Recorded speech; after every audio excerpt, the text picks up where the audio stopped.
ഈശോമിശിഹായ്ക്ക് സ്തുതിയായിരിക്കട്ടെ. നിയമാവർത്തന പുസ്തകം 26-ാം അധ്യായം. വിളവുകളുടെ ആദ്യ ഫലം. നിന്റെ ദൈവമായ കർത്താവ് നിനക്ക് അവകാശമായി തരുന്ന ദേശത്ത് ചെന്ന് അത് കൈവശമാക്കി അധിവാസമുറപ്പിക്കുമ്പോൾ അവിടെ നിന്റെ സ്ഥലത്തുണ്ടാകുന്ന എല്ലാ വിളവുകളുടെയും ആദ്യ ഫലത്തിൽ നിന്ന് കുറെ എടുത്ത് ഒരു കുട്ടയിലാക്കി നിന്റെ ദൈവമായ കർത്താവ് തൻ്റെ നാമം സ്ഥാപിക്കാൻ തിരഞ്ഞെടുക്കുന്ന സ്ഥലത്തേക്ക് കൊണ്ടുപോകണം.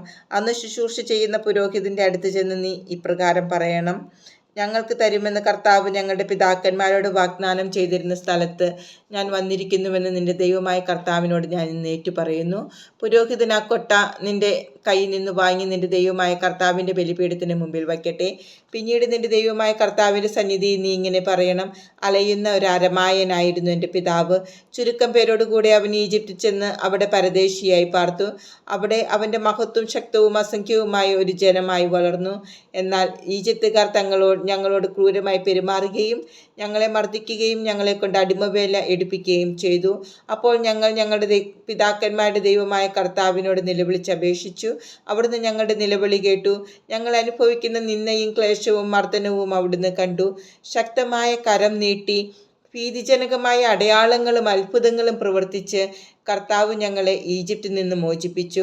ഇവിടേക്ക് കൂട്ടിക്കൊണ്ടുവന്ന് തേനും പാലും ഒഴുകുന്ന ഈ ദേശം ഞങ്ങൾക്ക് തരികയും ചെയ്തു. ആകയാൽ കർത്താവേ, ഇതാ അവിടുന്ന് എനിക്ക് തന്നിട്ടുള്ള നിലത്തിൻ്റെ ആദ്യഫലം ഞാനിപ്പോൾ കൊണ്ടുവന്നിരിക്കുന്നു.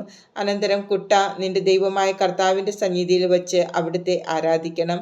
അവിടുന്ന് നിങ്ങൾക്കും കുടുംബങ്ങൾക്കും തന്നിട്ടുള്ള എല്ലാ നന്മയെയും പ്രതി നിങ്ങളും ലേവ്യരും നിങ്ങളുടെ മധ്യേയുള്ള പരദേശിയും സന്തോഷിക്കണം.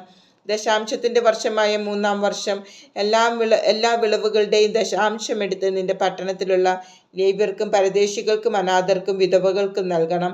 അവർ ഭക്ഷിച്ച് തൃപ്തരാകുമ്പോൾ നിന്റെ ദൈവമായ കർത്താവിൻ്റെ മുമ്പിൽ ഇപ്രകാരം പറയണം: അങ്ങ് എനിക്ക് നൽകിയിട്ടുള്ള കൽപ്പനകളെല്ലാം അനുസരിച്ച് അവിടത്തേക്ക് സമർപ്പിക്കപ്പെട്ടവയെല്ലാം എൻ്റെ വീട്ടിൽ നിന്ന് കൊണ്ടുവന്ന് ലേവ്യനും പരദേശിക്കും അനാഥനും വിധവയ്ക്കും ഞാൻ കൊടുത്തിരിക്കുന്നു. ഞാൻ അങ്ങയുടെ കൽപ്പനയൊന്നും ലംഘിക്കുകയോ മറന്നു കളയുകയോ ചെയ്തിട്ടില്ല.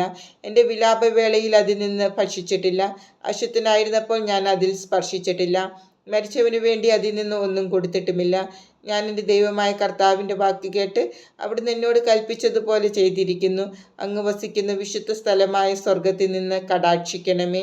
അങ്ങയുടെ ജനമായ ഇസ്രായേലിനെയും ഞങ്ങളുടെ പിതാക്കന്മാരോട് ചെയ്ത ശപഥമനുസരിച്ച് അങ്ങ് ഞങ്ങൾക്ക് നൽകിയ നാടായ പാലും തേനും ഒഴുകുന്ന ഈ ദേശത്തെയും അനുഗ്രഹിക്കണമേ. വിശുദ്ധ ജനം. ഈ ചട്ടങ്ങളും വിധികളും ആചരിക്കാൻ ഇന്നേ ദിവസം നിന്റെ ദൈവമായ കർത്താവ് നിന്നോട് കൽപ്പിക്കുന്നു. നീ അവയെ പൂർണ്ണ ഹൃദയത്തോടും പൂർണ്ണ ആത്മാവോടും കൂടെ ശ്രദ്ധാപൂർവം കാത്തു പാലിക്കണം. കർത്താവാണ് നിന്റെ ദൈവമെന്നും നീ അവിടുത്തെ മാർഗത്തിലൂടെ ചരിക്കുകയും അവിടുത്തെ ചട്ടങ്ങളും കൽപ്പനകളും നിയമങ്ങളും അനുസരിക്കുകയും അവിടുത്തെ സ്വരം ശ്രവിക്കുകയും ചെയ്യും എന്നും ഇന്ന് നീ പ്രഖ്യാപിച്ചിരിക്കുന്നു. തൻ്റെ വാഗ്ദാനം അനുസരിച്ച് നീ തൻ്റെ പ്രത്യേക ജനമാണെന്നും തൻ്റെ കൽപ്പനകളെല്ലാം അനുസരിക്കണമെന്നും ഇന്ന് കർത്താവ് നിന്നോട് പ്രഖ്യാപിച്ചിരിക്കുന്നു. മാത്രമല്ല, താൻ സൃഷ്ടിച്ച സകല ജനതകൾക്കും ഉള്ളതിനേക്കാൾ ഉന്നതമായ നാമവും ബഹുമതിയും അവിടുന്ന് നിങ്ങൾക്ക് നൽകും.